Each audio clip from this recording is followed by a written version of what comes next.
I came here in 2008.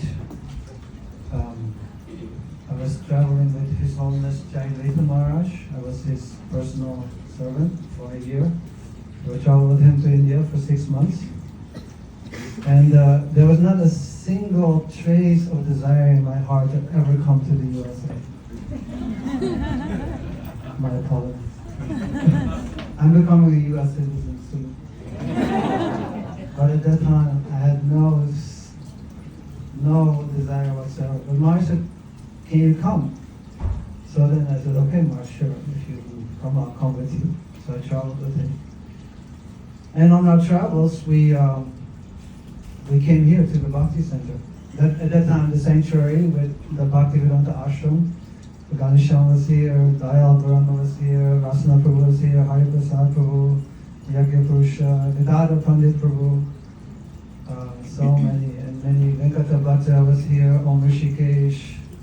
It was actually a very nice ashram and a very nice community. Gadana Prabhu, and Ekanta Bhakti, Gauri Shakti. It was a very sweet. I've been, of course, I became a devotee in 1997, and I joined the temple in 1998, and I had many experiences on the way, but I was really impressed here by the caliber of the devotees, and it's kind of the sweetness of the mood here. So as my kind of tenure with Jayadvaita Maharaj came to an end, I had to choose like what would be the next, my next destination. And part of my travels, I spent a lot of time at Radha Murlidhara temple, even before traveling with Jayadvaita Maharaj, with some really nice friends there, and it was such a wonderful place.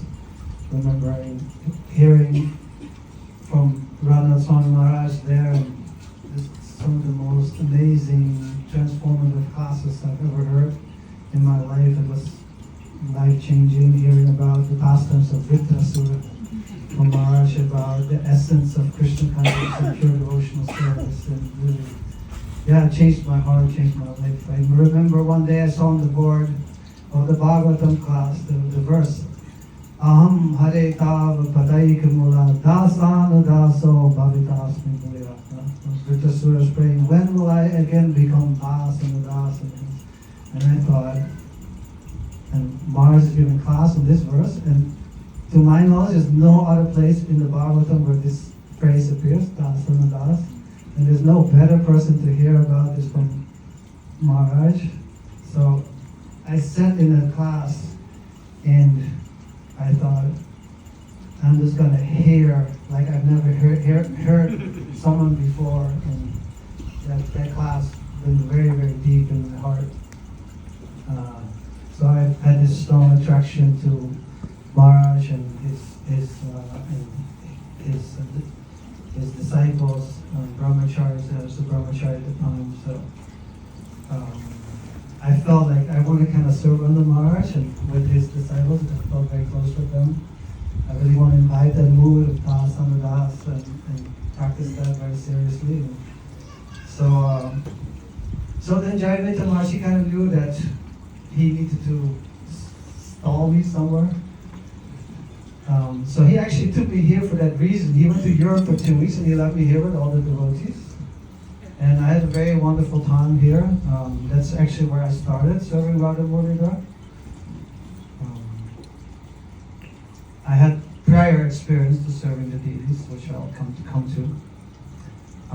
It was very interesting for me to see how the worship is going on, but Radha Murlidhara was so beautiful and so attractive and so astonishing, so sweet, and the sweetness manifested in the devotees here, and that really touched me. I remember I was going to join up again with Jayadvaita Maharaj. He came back from Europe, and then I was taking the bus to Hartford.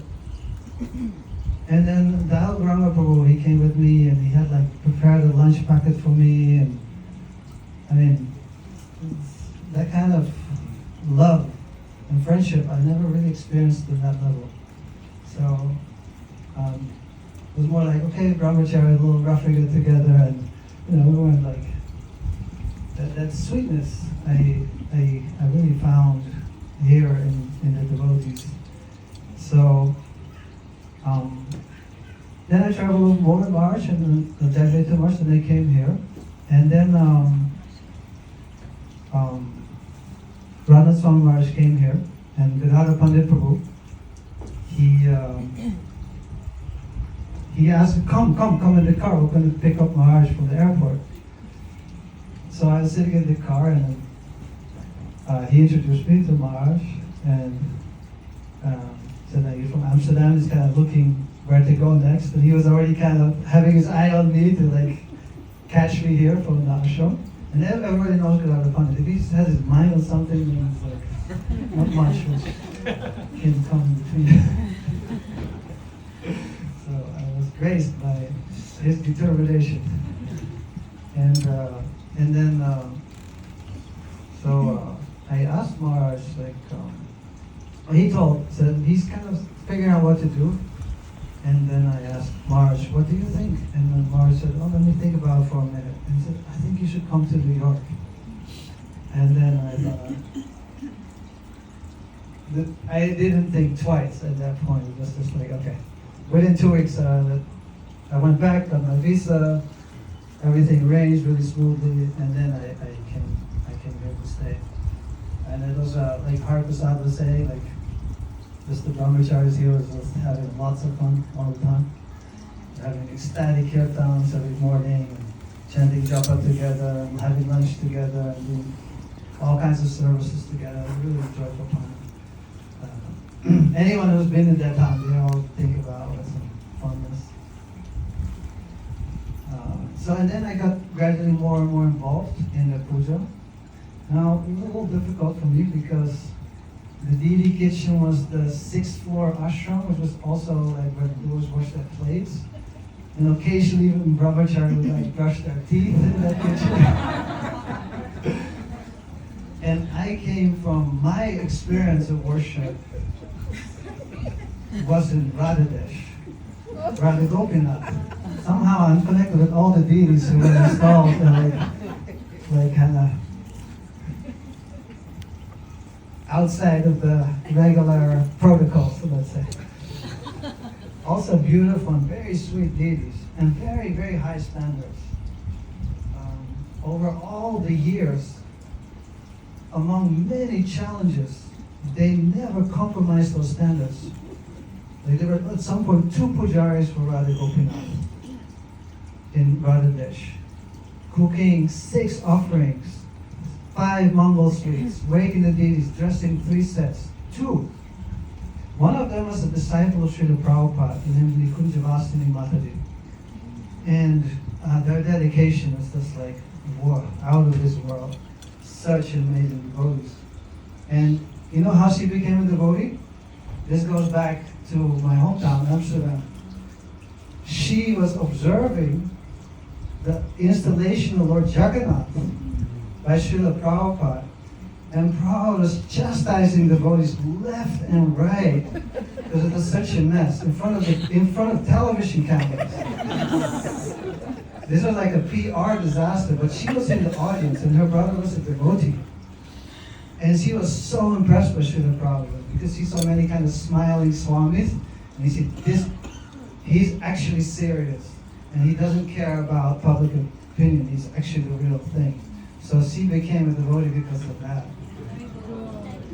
And so that's my experience of deity worship. Very high. You come on the altar in Radhadesh, that's where I received my first and second initiation by my spiritual master. It's always Bhakti Swami Maharaj. And I remember the first day I went on the altar there, and it was like a day I never forget. It was like entering the spiritual world. Like the sweetness from Radha Gopinath is just overwhelming. And the altar is spotless. It's just, everything has its place. It's just, yeah. So I came from that, and then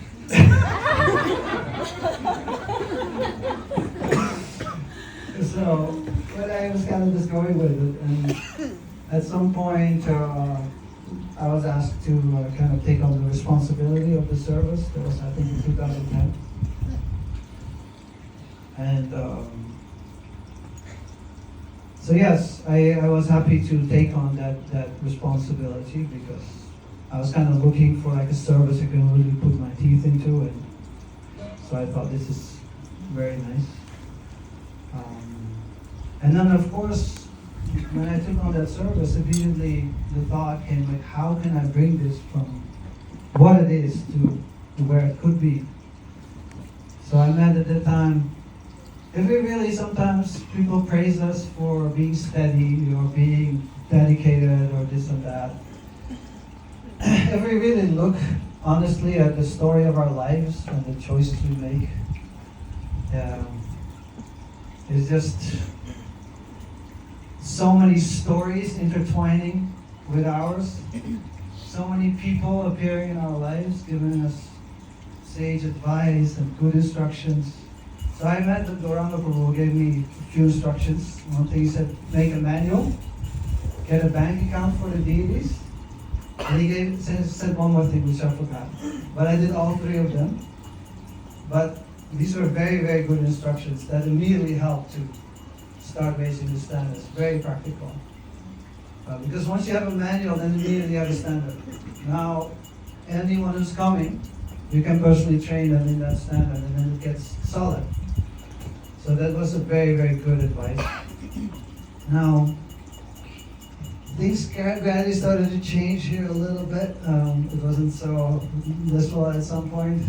The ashram started to disintegrate, and it was getting very, very hard for me to kind of continue here.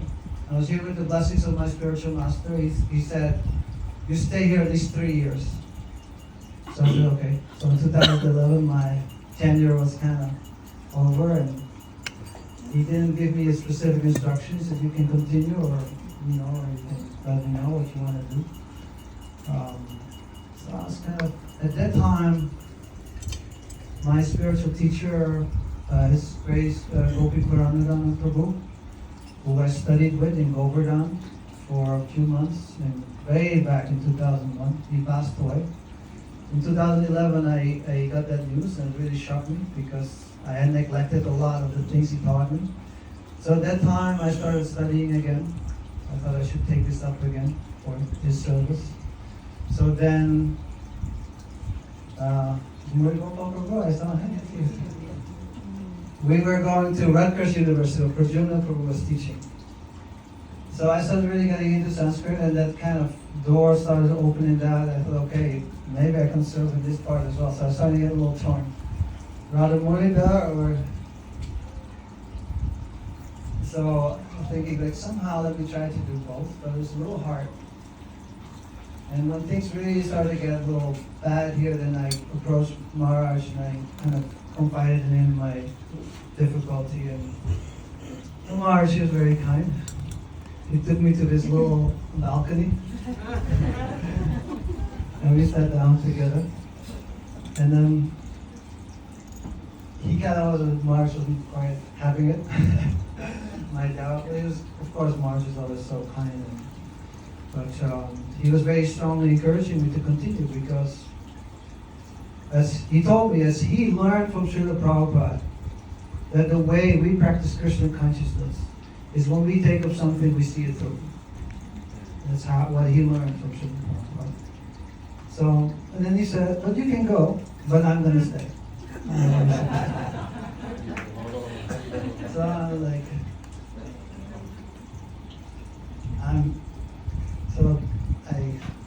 all the verses, das, other das, and so on. Like, there was no choice, I just had to continue.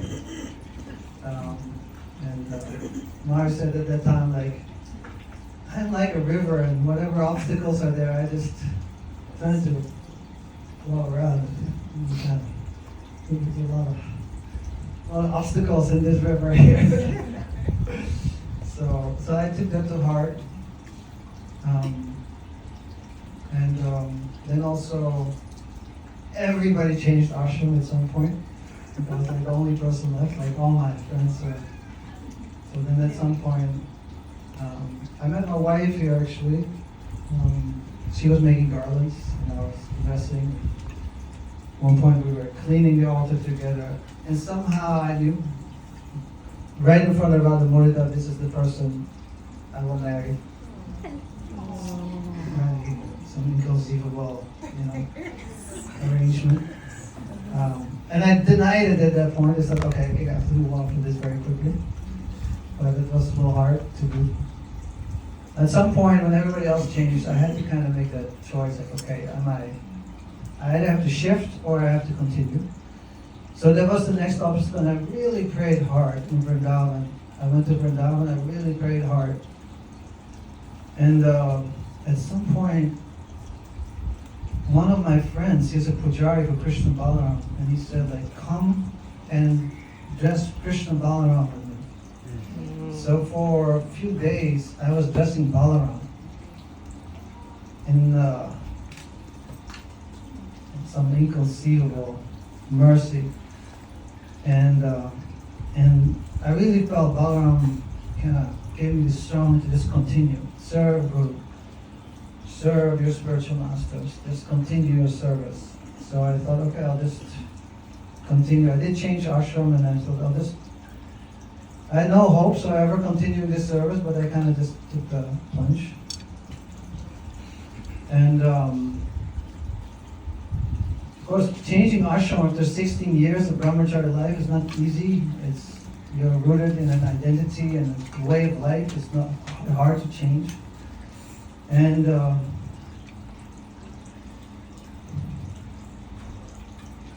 deep in my heart, I never wanted to give up this service.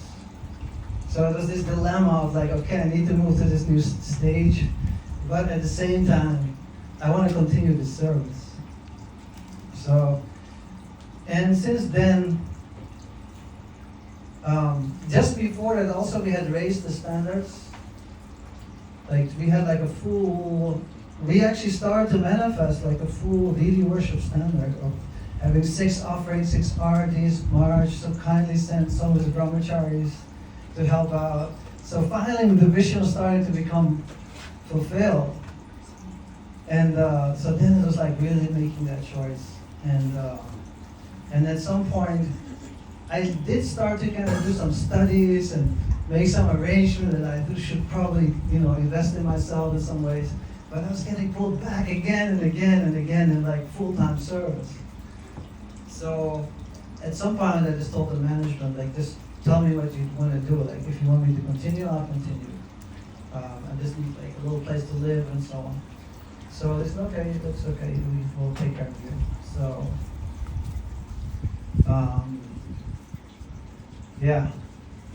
I'm so grateful that I've been able to just continue that service. Now I got to a point where, and again, so many devotees inspired me in this. I'm thinking one person is great Jananivas Prabhu. Of course, all pujaris, they look at Jananivas Prabhu as the most glorious, the example we all want to live up to. That's when you see Jananivas Prabhu, you just see someone who is fully sold out to the deities in this most sweet manner. Like he lives in a relationship with his deities, with Radha Madhava. And I don't think there was ever a thought in his heart of leaving Radha Madhava. So I asked him once, Prabhu, did you ever make a vow to serve Radha Madhava for the rest of your life? Because my spiritual master also told me that a real pujari never leaves the deity. If you want to become a real pujari, and never lose your deity. This is hard. So I asked him, did you ever make a vow like that? And he said, no. Srila Prabhupada, I was in Kolkata, and I wanted to become absorbed in devotional service. And then Prabhupada sent me to Mayapur. And I was in charge of Radha Madhava, doing all the service. So I was completely absorbed day and night. And I thought, oh, this is the fulfillment of my desire. So then he said, this is what he said. So I just put on my blinders. I just focused. And I thought, okay, this is. So that I also took to heart. That you just, no more plans. Just serve Radha Murlidhara. And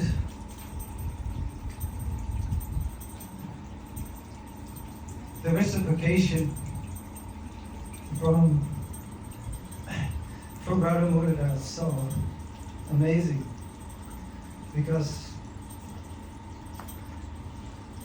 every spiritual desire was fulfilled. I could still learn Sanskrit. My spiritual master, he was on the other side of the world, he never came here. He got pulled here into New York, so I got to serve with him as well for the last few years of his life, where our relationship blossomed in a most beautiful way. I was always longing for Vrindavan and Govardhan where I lived. So my spiritual master, in his passing, he bestowed upon me his Giriraj Shila. Only because of Radha Murlidhara's mercy. Without having done that service, he would never have done that. So I always feel connected with him. And I've always said, Govardhan, by his mercy. I could learn Sanskrit from Prajuna Guru. And one day, Jayadvaita Maharaj, she approached me and said, I want to do a project. I want to translate the Katha, I want to do a book on the Katha Upanishad. I want you to translate it, I'll write the commentary. And then at one point he said, like, you just write the commentary and I'll edit it.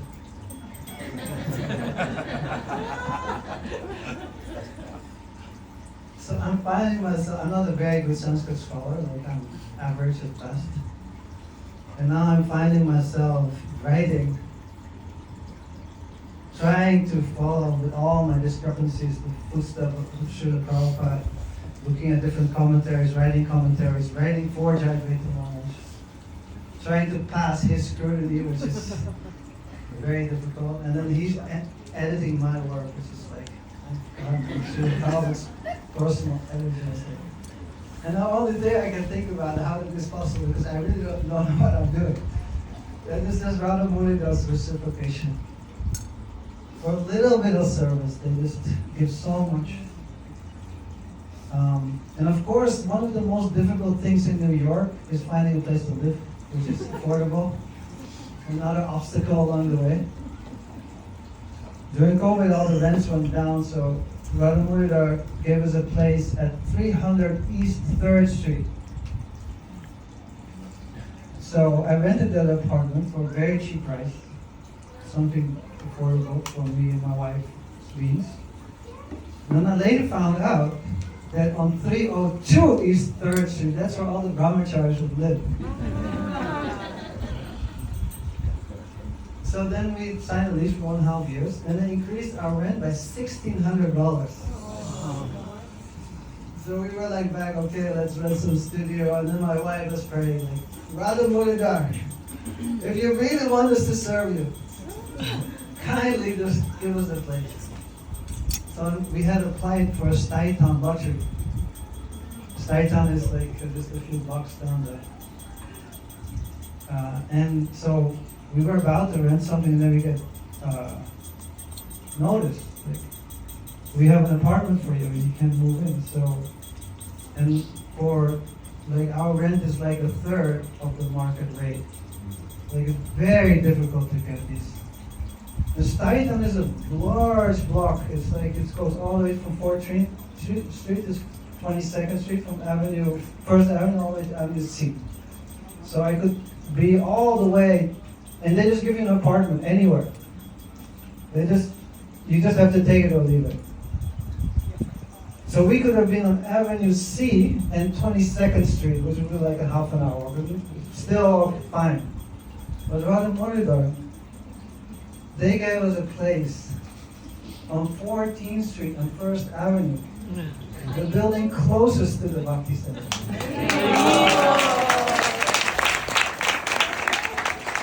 And this is not where the story ends.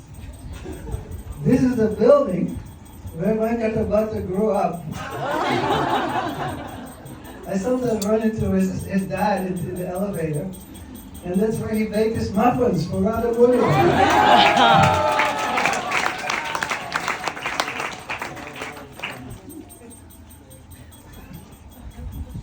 So we found over the years, another thing which always happens that Marge, he joked with me one time. You may have seen the James. He's the bell maker from the building. Yes. He's there day in, day out, rain or shine. He does his thing. He's a very nice man, actually. He's very philosophical too. And once Marge joked, like, he's the most steady person at the Bhakti Center. There have been a lot of changes. And then pujaris, it's like, they come, and they have their story with Radha Murlidhara, and they go. And many times I found myself, okay, this is how much I can do. This person is doing 20 hours, 30 hours, 40 hours. How do I? And always, I had 3, 4, I don't know how many times, the moment one person leaves, somehow out of the woodwork, some other person he sends to help with the service. It's just been an amazing experience of reciprocation with Radha Murlidhara. Just wanted one decision to just say, okay, I'm just try to focus on this. And then by their mercy, everything is just, the Bhakti Center blossomed so much. Still some obstacles, but so many nice devotees are here. So many nice servants of Radha Murlidhara. Such a wonderful community with so many sincere devotees. It's just been an immense gift to be able to serve them. So my eternal gratitude to His Holiness Radha Murlidhara for encouraging me and protecting me, even chastising me with all the care in His heart to keep me focused. And the prayers of Mother Kamagiri, I feel like probably I'm just here by her prayers, and I'm continuing my service only by her prayers. From a distance, she's always praying for us. She's always praying for Radha Murlidhara and to Radha Murlidhara. So we feel by your blessings, it's been possible, of course, by the blessings of Srila Prabhupada.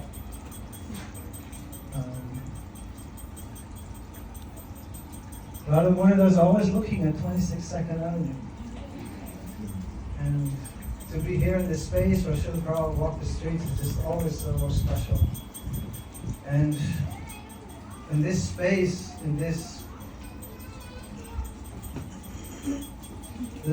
never has been shown so much compassion in the history of Gaudiya Vaishnavism, or Vaishnavism practically in history, this very area.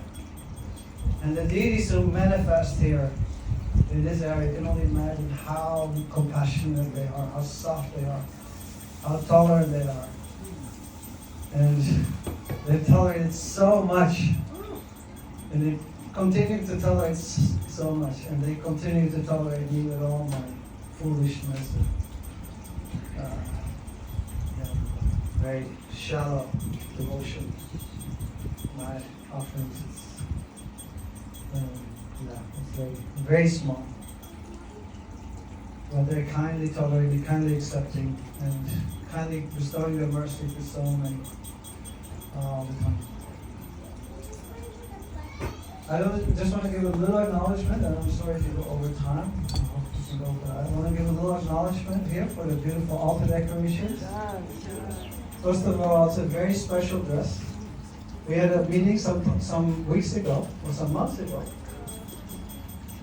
with Mother Kamagiri, and she said we should have a blue dress. And then Mother Prema Mai, and we have a big applause for Mother Prema Mai is in her 80s. 86 years old. 86 years old. She's taking care of her husband, who has some health issues, and she sewed this entire dress.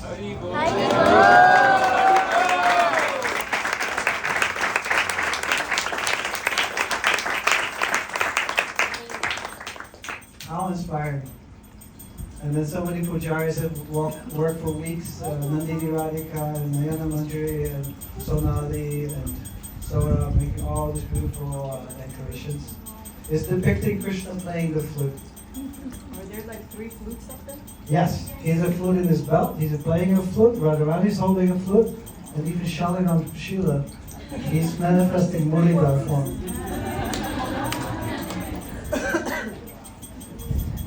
And all the animals, the cow, the deer, they all mesmerized hearing Krishna's flute. The birds go in meditation. The cows are crying tears. The deer are looking with great affection. The peacock is starting to dance and offering peacock feathers to Murlidhara. And Yamuna, you see here, is offering with the arms of her waves, she's offering lotus flowers to Krishna's lotus feet. And her waves are going in whirlpools, being in ecstasy, hearing the flute of Krishna, Murlidhara. And he's standing under the Vamsi Bhakti tree. See, the whole altar is turned into a tree. So Krishna's standing under the Vamsi Bhakti, playing the flute, attracting the gopis and attracting all of us. So in this age, the flute is manifesting as the Mridanga, so wonderfully played by this amazing family.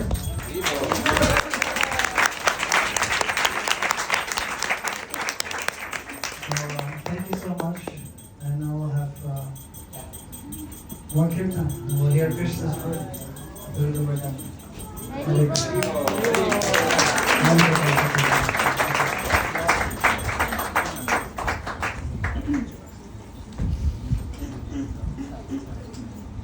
Vasudeva Prabhu ki jai. One more big round of applause.